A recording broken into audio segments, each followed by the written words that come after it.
باقی ایک سوال ہے جو بہت تفصیلی موضوع ہے یہ، اور چونکہ اتنا زیادہ عوامی نہیں ہے، تھوڑا سا علمی اور تحقیقی ہے، اس لیے بیان بھی کم کیا جاتا ہے۔ وہ یہ ہے کہ امام حسن علیہ السلام کے پاس جو مال تھا وہ کہاں سے ان کے پاس آیا۔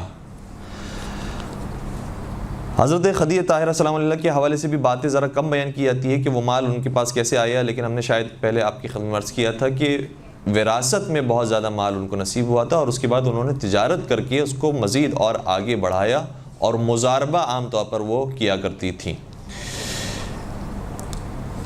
امام حسن کے پاس جو مال تھا، ایسا نہیں ہے کہ امام حسن کا مال زیادہ تھا اور امام حسین علیہ السلام کا مال کم تھا۔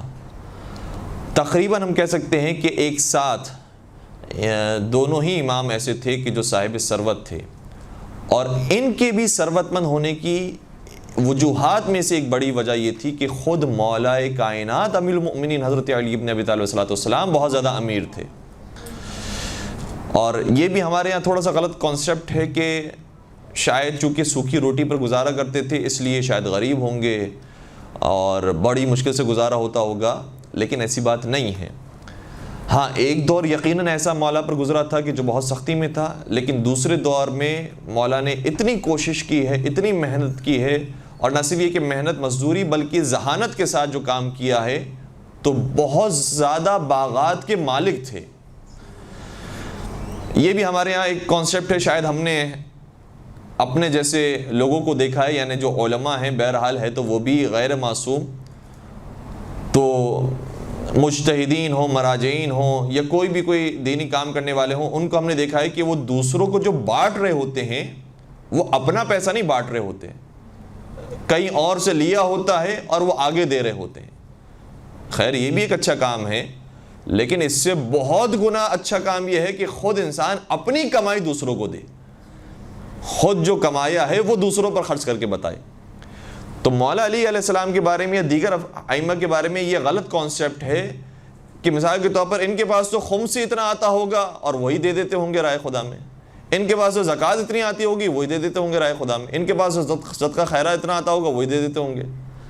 یہ ہم آج کے علماء کے اوپر اور آج کے حالات کے اوپر قیاس کر رہے ہیں ائمہ کو، ورنہ نہ ائمہ کے پاس خمس آیا کرتا تھا اتنی زیادہ مقدار میں۔ صرف کہا جا سکتا ہے کہ چھٹے سرکار اور ساتویں سرکار کے پاس، اور پھر کچھ حد تک باقی ائمہ کے پاس وہ بھی ایک خاص حد تک آتا تھا، اور وہ بھی یعنی آنے سے پہلے بھی بہت دفعہ تقسیم ہو جایا کرتا تھا۔ اور زکوٰۃ بہت کم، چونکہ عام طور پر حکومت وقت ہوتی تھی جو زکوٰۃ لے لیا کرتی تھی۔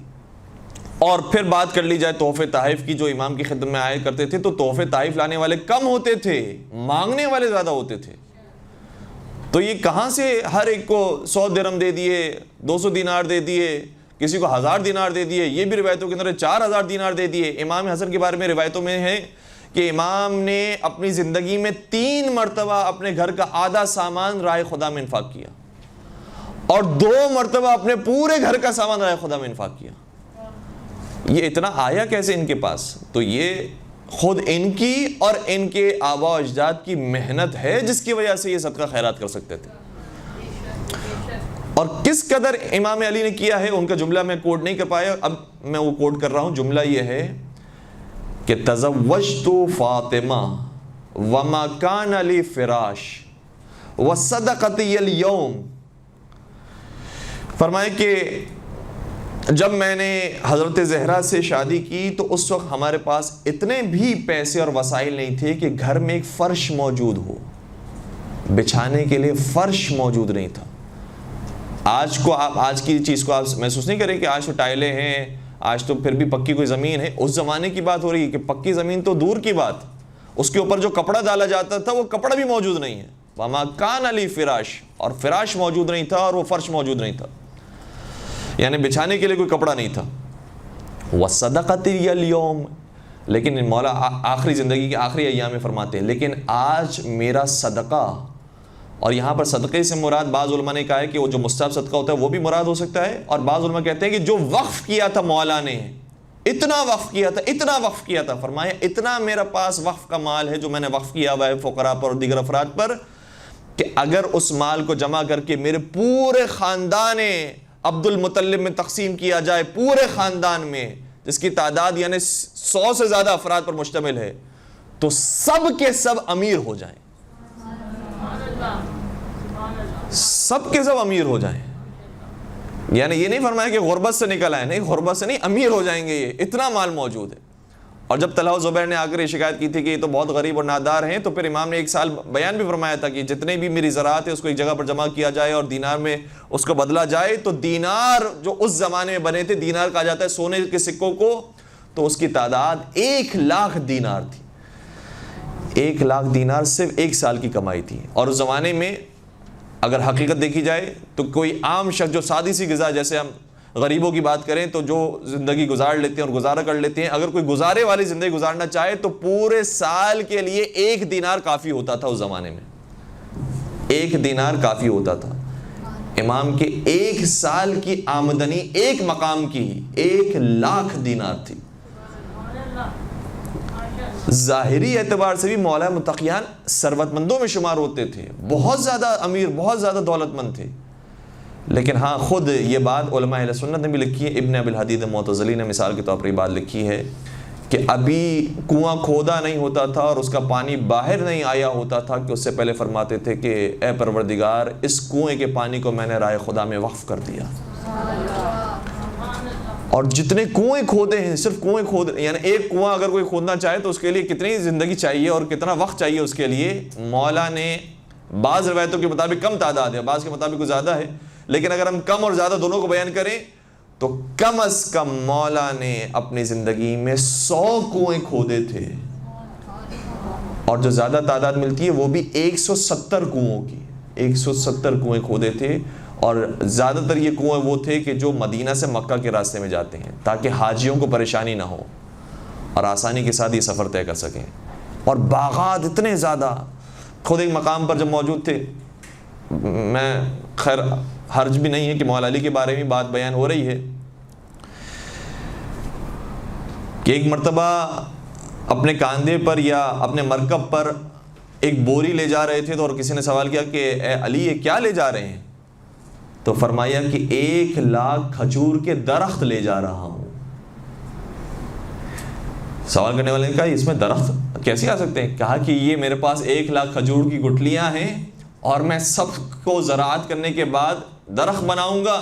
اور امام باقر علیہ السلام ظاہر نے گواہی فرماتے ہیں کہ ہمارے جد نے جتنے بھی یہ بیج بوئے تھے سب سے درخت نکلا. اس طرح سے باغات تیار ہوئے. اور ینبع نامی پورا مقام اور پورا شہر، آج بھی آپ سرچ کریں انٹرنیٹ پر، بہت آسان ہے. مدینے سے ایک فاصلے پر جہاں سے ایک دریا بہتا ہے، اس جگہ پر امام نے ملکیت کچھ تحفتاً پیغمبر اکرم سے ملی تھی، چونکہ پیغمبر اکرم نے سبھی صحابہ کو دی تھی، ایسے نہیں کہ اسپیشلی سے مولا علی کو دی ہے، تمام اصحاب کے درمیان تقسیم کی تھی. لیکن کام کیا ہے ان زمینوں پر تو صرف مولا علی علیہ السلام نے کیا. اور اتنا کام کیا، اتنی زراعت کی، اتنے اس کے اندر درخت لگائے کہ ایک احتمال یہ ہے جو ایک بہت بڑے استاد نے ہمارے یہ احتمال دیا، کہا کہ سمندر یا دریا کے اس پار پہلے پرندے اور طوطے جایا کرتے تھے، چونکہ وہ اس پار افریقہ لگتا تھا اور افریقہ کے جنگلات مشہور ہیں. لیکن امام کے ان باغات کی وجہ سے یہ باغات اتنے سرسبز ہو گئے کہ ان پرندوں کے موسم کے وقت وہ پرندے پھر افریقہ جانے کے بجائے امام کے شہر ینبع کی طرف آیا کرتے تھے.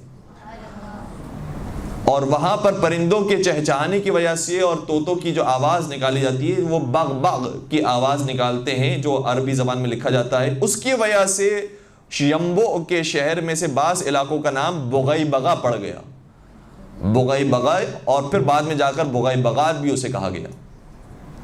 اتنی زراعت، اتنی محنت مزدوری، اتنا کام کیا ہے مولا متقیان نے. تو ایک بہت بڑا حصہ وراثت میں امام حسن اور امام حسین کو نصیب ہوا. اور پھر ظاہر سی بات ہے کہ جب امام علی نے اس طرح سے محنت مزدوری کی اور کام کیا ہے تو ہمارے ہر امام نے اسی طرح سے ہی خود اپنے پیروں پر کھڑے ہو کر اپنی زندگی بھی بہتر کی ہے اور اپنے ماننے والوں کی، چاہنے والوں کی، حتیٰ دشمنوں کو کئی مرتبہ عطا کیا ہے اور انہیں راہ راست کی طرف لے کر آئے ہیں. درود پڑھ دیجئے محمد و آل محمد.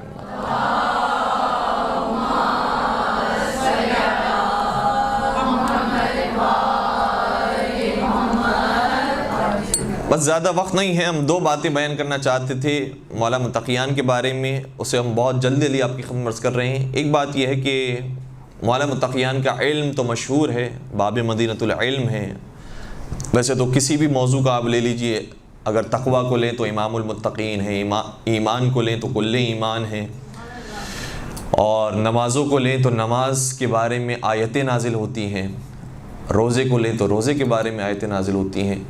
ان کی شان تو ہر چیز کے اندر افضل اور اعلیٰ ہے۔ لیکن ایک واقعہ جو ذرا کم بیان کیا جاتا ہے، اور آج ہم کوشش کریں گے کہ اس کو بیان کریں، وہ یہ ہے کہ امام کی خلافت کے زمانے میں ایک شخص مولا کے پاس آیا اور اس کرنے لگا کہ مولا، ابھی میں اور میرا دوست مل کر ہم کھانا کھا رہے تھے، میرے پاس 3 روٹیاں تھیں، میرے دوست کے پاس 5 روٹیاں تھیں، اتنے میں ایک تیسرا شخص آ گیا اور اس نے کہا کہ تم ہمیں بھی اپنے ساتھ شریک کرو، تو ہم نے اسے بھی شریک کر لیا۔ تو جب ہم نے اسے شریک کر لیا تو اس نے بھی کچھ روٹیاں کھائی۔ جب وہ جانے لگا تو ہم تو سمجھ رہے تھے کہ جیسے فری میں کھانا کھا کے جائے گا، لیکن جب وہ جانے لگا تو وہ 8 درہم رکھ کر گیا۔ درہم کہا جاتا ہے چاندی کے سکوں کو۔ تو میں نے کہا کہ میرے یہ 3 درہم ہونے چاہیے، بلکہ میرے 4 درہم ہونے چاہیے، کیونکہ میں نے بھی اپنی ساری روٹیاں رکھ دی ہیں، اور میرے دوست جس کی 5 روٹیاں تھیں اس نے بھی کہا کہ نہیں 4 درہم نہیں 5 درہم میرے ہونے چاہیے، 4 اگر تقسیم کر لو گے تو یہ تو ٹھیک نہیں ہے، تمہاری 3 روٹیاں تھیں، میری 5 روٹیاں تھیں۔ میں نے کہا نہیں 4 درہم تقسیم ہونے چاہیے۔ اب آپ بتائیے کہ کیا میرا حق 4 درہم کا بنتا ہے یا 3 درہم کا بنتا ہے؟ امام نے پہلا جملہ ارشاد فرمایا کہ کیا دنیا کے مال میں اتنا لڑ رہے ہو؟ تمہیں کیا ہو گیا ہے؟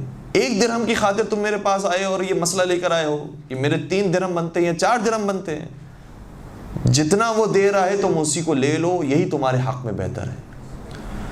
کہا کہ نہیں اے علی، آپ سچائی کے ساتھ انصاف کے ساتھ فیصلہ کریں، جو آپ فیصلہ کریں گے منظور ہوگا۔ امام نے فرمایا ہو سکتا ہے کہ تجھے اس کا نقصان ہو، کیا تو چاہتا ہے کہ میں انصاف کے ساتھ فیصلہ کروں؟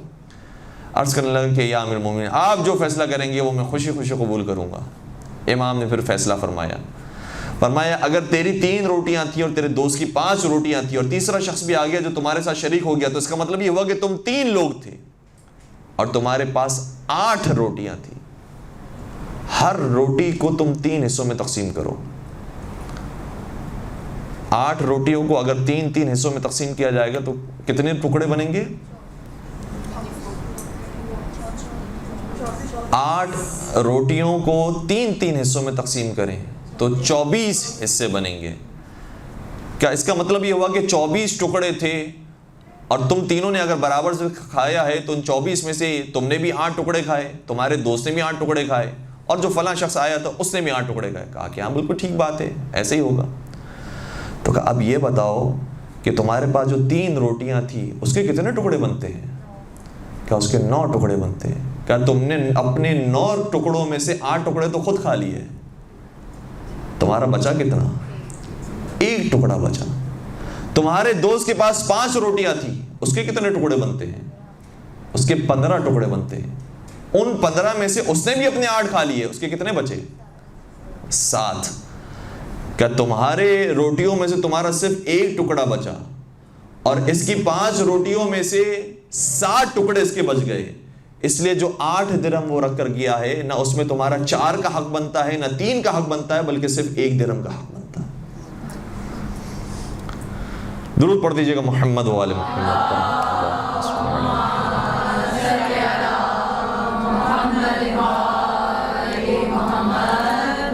اس واقعے کو پڑھنے کے بعد کبھی کبھار یہ دل چاہتا ہے کہ یہ جملہ اپنے آپ سے کہا جائے کہ پروردگار، ہم بھی کبھی کبھار یہ سمجھ رہے ہوتے ہیں کہ ہم نے جو عبادتیں کی ہیں، جو نماز پڑھی ہے، جو روزے رکھے ہیں، اس میں بڑا ہمارا حق بنتا ہے۔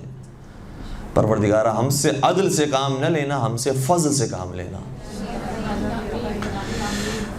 پھر مولا متقیان کے جو فضائل ہیں اس کو بیان کرنے کے لیے واقعات تو بہت سارے ہیں، لیکن ایک صاحب نے، ابو مسعود رازی، سنی تھے پھر شیعہ ہو گئے، اصفہان میں انہیں مجلسیں پڑھنے، ان کو درس دینے کے لیے بلایا گیا، ایک مسجد ان کو دی گئی تھی، اور کہتے ہیں کہ اصفہان کے لوگ جو شیعہ ہوئے ہیں وہ اس شخص کی وجہ سے ہوئے ہیں، ورنہ اصفہان مشہور تھا اہل سنت کے نام پر، آج آپ شاید سوچ بھی نہیں سکتے کہ اتنے شیعہ مدارس، اتنے شیعہ حوزے موجود ہیں، اتنے شیعہ آبادی وہاں پر موجود ہے کہ انسان سوچ نہیں سکتا کہ کیا یہ پہلے سنی شہر رہ چکا ہے۔ لیکن نہ صرف یہ کہ سنی شہر تھا بلکہ مرکز سنیت تھا، یہاں سے اہل سنت پروان چڑھتے تھے۔ لیکن اس عالم نے جو پہلے سنی تھا اور شیعہ ہو گیا، اس نے اس شہر کو شیعہ بنایا ہے۔ کیسے بنایا؟ جب یہ حاضر ہوئے ان کے دل میں بڑا درد تھا کہ امام علی بہت مظلوم ہے، لوگوں نے ان کے فضائل کی قدر نہیں کی۔ کیوں قدر نہیں کی؟ کیونکہ ان کے بڑوں کو مارا تھا علی نے، کیونکہ ان کے بزرگوں سے علی کا مقابلہ رہا ہے، اس لیے لوگوں نے علی کی قدر نہیں کی۔ چاہا کہ مولا علی کے فضائل کو بیان کریں، لیکن کیسے بیان کریں؟ مصائب کو بیان کریں، لیکن کیسے بیان کریں؟ جنگوں کو بیان کریں، کیسے بیان کریں؟ کچھ بیان نہیں ہو سکتا۔ ایک طریقہ گویا پروردگار عالم نے ان کو عطا کیا، اور یہ توفیق پروردگار ہر ایک کے شامل حال کرتا ہے، اور ہم دعا بھی مانگتے ہیں کہ پروردگار ہمارے شامل حال فرما، کہ جو طریقہ اور راستہ ہمیں سمجھ میں نہیں آ رہا تو ہمیں وہ راستہ کھول کر بتا کہ ہمیں ایسے معاشرے میں کیسے ہدایت کرنی چاہیے۔ انہوں نے ایک دن آئے اور کہا کہ میں آج ایک نبی اکرم کے صحابی کا ذکر کرتا ہوں کہ جن کی نمازیں ایسی تھیں، اور نمازوں کے بارے میں اتنی باتیں بیان کی کہ وہ جب نماز پڑھتے تھے تو بہت گریا کرتے تھے، نماز پڑھتے تھے تو اتنا گریا کہ وہ گریا کرتے کرتے گویا دنیا سے رخصت ہو جاتے تھے اور بے ہوش ہو جاتے تھے، اور ایسی نمازیں کہ ان کی شان میں آیتیں اترتی تھیں۔ ایک دن نماز کے اوپر گفتگو کی کہ وہ صحابی ایسے تھے۔ دوسرے دن آئے، پھر روزے پر گفتگو کی، کیا ان کے روزے ہوتے تھے، خود بھوکے رہتے تھے لیکن لوگوں کو کھانا کھلاتے تھے، ان کے روزے پر گفتگو کی، وہ صحابی اتنے عظیم صحابی تھے۔ تیسرا دن آیا، ان کے جہاد پر گفتگو کی، تو جہاد پر ان کے بڑے فضائل بیان کیے، لیکن صحابی کہتے تھے نام نہیں بتاتے تھے کہ میں کس صحابی کا ذکر کر رہا ہوں۔ کہتے رسول اللہ کے کیا صحابی تھے وہ، اور لوگ بڑے شوق سے سن رہے ہیں کہ بھئی کسی صحابی کا ذکر ہو رہا ہے، واہ واہ ہو رہی۔ کرتے رہے یہاں تک کہ 4 سال گزار دیے۔ میر انیس نے ظاہر یہ کہا تھا نا کہ کیا وہ پہلا مصرع تھا،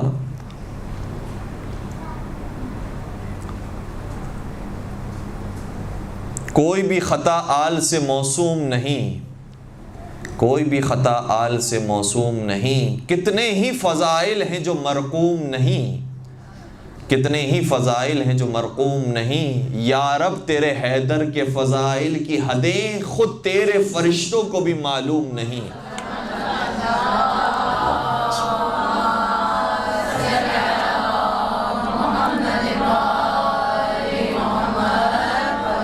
اور واقعاً اتنے ہم نے فضائل سن لیے ہیں، اتنے بیان کر دیے ہیں، لیکن اب بھی اگر ہم کتابوں کی طرف دیکھتے ہیں تو پتہ چلتا ہے نہیں، یہ روایت تو ابھی بھی بیان نہیں ہوئی، یہ بات تو ابھی بھی بیان نہیں ہوئی ہے۔ اور یہ تو وہ فضائل ہیں کہ جو ڈائریکٹ مولا علی کے فضائل ہیں، ورنہ اگر ہم باقیوں کا ذکر کریں، یعنی اگر ہم ملانا شروع کریں، آدم علیہ السلام کون تھے اور علی کون ہے، نوح علیہ السلام کون تھے اور علی مرتضیٰ کون ہے، ابراہیم کا صبر کیسا تھا اور علی مرتضیٰ کا صبر کیسا ہے، اگر ہم اس طرح سے مقایسہ کر کے بیان کریں تو صدیاں گزر جائیں گی اور حضرت علی کے فضائل مکمل نہیں ہوں گے۔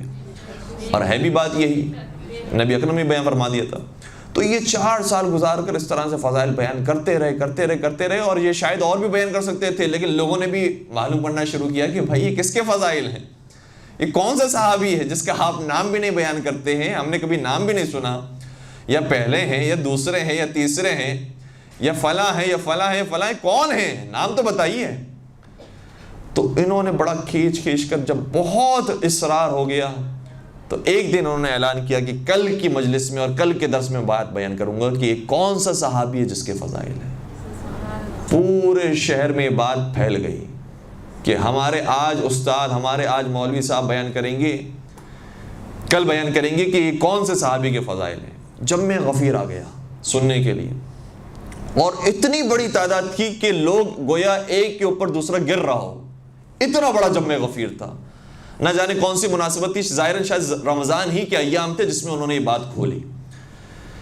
انہوں نے اس مجلس میں آ کر کہا اور اس کا پھر خلاصہ بیان کیا، کہا کہ 4 سال ہو گئے مجھے ایک صحابی کے فضائل پڑھتے، لیکن میں جس صحابی کے فضائل پڑھ رہا ہوں اگر میں 40 سال بھی پڑھتا رہوں تو اس کے فضائل ختم نہیں ہوں گے۔ اور کہا کہ اس کی نمازوں کا تم نے ذکر سن لیا، نمازوں کا خلاصہ ایک جملے میں بیان کیا، روزوں کا خلاصہ، حج کا خلاصہ، جہاد کا، زکوٰۃ کا، ساری چیزوں کا خلاصہ ایک جملے کے اندر بیان کیا، پورا خلاصہ اس صحابی کے اس مجلس کے اندر بیان کیا۔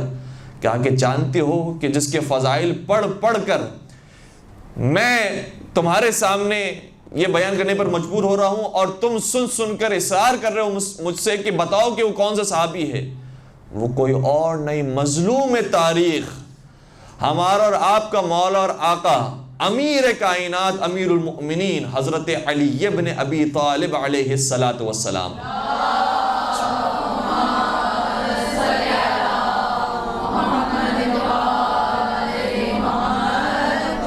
کہتے ہیں اس انداز سے ابھی انہوں نے نام لیا تھا علی ابن ابی طالب کا کہ لوگ رونے لگے،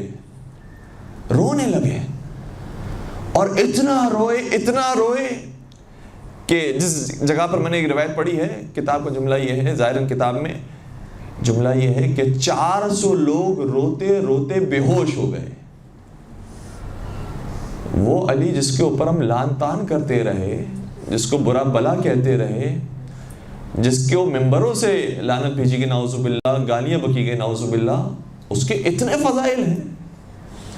علی کو ہر مقام پر نبی اپنے ساتھ رکھتے تھے، ہر مقام پر صرف علی ہوتے تھے جو نبی کا دفاع کر رہے ہوتے تھے، صرف علی ہیں کہ جن کو نبی نے اپنی بیٹی دی ہے اور حکم خدا سے دی ہے، صرف علی ہیں کہ جن سے اولاد نبی چلی ہے اور کسی سے نہیں چلی۔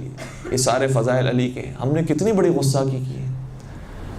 اور پھر اس کے بعد انقلاب آیا اصفہان میں، اور لوگ علی کے چاہنے والے ماننے والے ہو گئے۔ اے علی واقعاً آپ مظلوم تاریخ ہیں، آج بھی لوگ آپ سے دشمنی رکھتے ہیں۔ جہاں ہم مولا کی کچھ فضائل بیان کرنا شروع کریں، فوراً سے وہ دوسروں کے فضائل بیان کرتے ہیں، گویا ان کے دلوں میں اب بھی نفاق پایا جاتا ہے، علی کی فضائل سن نہیں سکتے ہیں، کوشش کرتے نہیں دوسروں کی فضیلت کو بھی شامل کریں۔ یا علی، ہم تو جتنا سمجھ سکے ہیں اتنے آپ کے مسائل پڑھ سکتے ہیں، اور وہ یہ ہے کہ نبی اکرم نے آپ کے بارے بیان کیا تھا، اور آپ نے اس جملے کو ہمیشہ یاد رکھا۔ ایک مقام پر نہیں، کئی مقام پر لوگوں نے آ کر کہا، اور خود مولا علی کو بھی نبی اکرم نے کئی مقام پر فرمایا تھا، اے علی تو اس وقت دنیا سے جائے گا جب تیرا سر تیرے خون سے خضاب ہو جائے، تیری ریش مبارک تیرے سر کے خون سے خضاب ہو جائے گی، اس وقت تو اس دنیا سے چلا جائے گا۔ کئی مرتبہ میرے مولا مریض ہوئے، بیمار ہوئے، لوگوں نے کہا کہ خدا نہ کرے آپ کا انتقال ہو جائے، میرے مولا فرماتے نہیں، میرے رسول نے فرمایا تھا علی تو اس وقت تک نہیں جائے گا جب تک تیرے خون سے تیری داڑھی خضاب نہ ہو جائے۔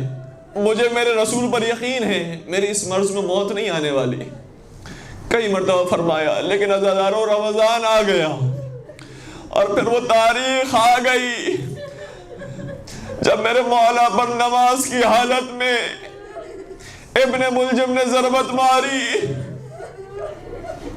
اور یہ ضربت ایسی تھی کہ جس کے خون سے محراب رنگین ہو گئی، شیاطین کی دنیا تو رنگین ہو گئی، لیکن اہل تقویٰ پرہیزگاری کی دنیا تاریک ہو گئی۔ عزاداروں روایت کا جملہ یہ ہے، جب ابن ملجم کو پکڑ کر لایا گیا، اس وقت شہزادی ام کلثوم بھی موجود تھی، مولا علی موجود ہے، امام حسن امام حسین موجود ہے، مولا غازی عباس موجود ہے، پورے حجاب کے ساتھ بیوی موجود ہوں گی، لیکن بیوی نے جلال کے عالم میں کہا، اے ابن ملجم تجھے معلوم نہیں یہ امیر مومنین ہے، یہ امیر کائنات ہے۔ ابن ملجم غصہ کی کرتے ہوئے جواب دیتا ہے، نہیں یہ امیر مومنین نہیں، یہ صرف تیرا باپ ہے۔ کہا کہ اچھا میرا باپ ہے تو تیرا بگاڑا کیا تھا، کیوں اسے اس طرح مارا ہے؟ اور مجھے امید ہے کہ میرے باپ کو شفا مل جائے گی، ہر بیٹی کی یہی آرزو ہوتی ہے میرا باپ زندہ رہ جائے۔ لیکن جیسے ہی اس امید کی بات کی، ابن ملجم نے کہا، بی بی امید نہ باندھیے گا، کیونکہ میں نے اس تلوار کو 100,000 درہم میں خریدا، اور 1000 درہم کے زہر میں اسے بجایا ہے، اور اگر مشرق اور مغرب کے لوگوں کو اس تلوار سے مارا جائے تو سب اس دنیا سے چلے جائیں، تمہارے باپ کو شفا نہیں مل سکے گی، میں کہوں گا اے مولا کیسی بیٹی ہے جو امید رکھتی ہے کہ آپ کو شفا ملے. یہ صرف آپ کی بیٹی کی نہیں، ہر بیٹی کی یہی کیفیت ہوتی ہے. لیکن میں قربان ہو جاؤں کربلا میں حسین کی 4 سالہ بیٹی پر. کیا اسے امید نہیں ہوگی کہ میرے بابا کو اب شفا ملے گی، میرے بابا صحت یاب ہو کر آئیں گے؟ لیکن کہنے دیجئے اور اولاد والے دل تھام کر سنیے، شہزادی سکینہ کو کوئی امید نہیں تھی، کیونکہ بابا کے زخمی سر کو نہیں دیکھا تھا، بابا کے کٹے سر کو نوکے نیزہ پر دیکھا تھا. اس لیے کوئی امید نہیں تھی. اور آخری جملہ سن لیجئے، اے مولا آپ مظلوم تاریخ ہیں، آپ کو نماز میں شہید کیا گیا، لیکن صرف آپ کے سر مبارک سے خون جاری ہوا. ذرا کربلا میں آتے تو اپنے بیٹے غریب حسین کو دیکھتے، بازوؤں سے بھی خون جاری ہے، سینے سے بھی خون جاری ہے، پہلو بھی خون آلود ہے، ساری عبا اور قبا خون سے رنگین ہے، اور یہ خون آلود بدن زمین کربلا پر پڑا ہے، اور وہ خون آلود سر جائے بجائے پھرایا جا رہا ہے.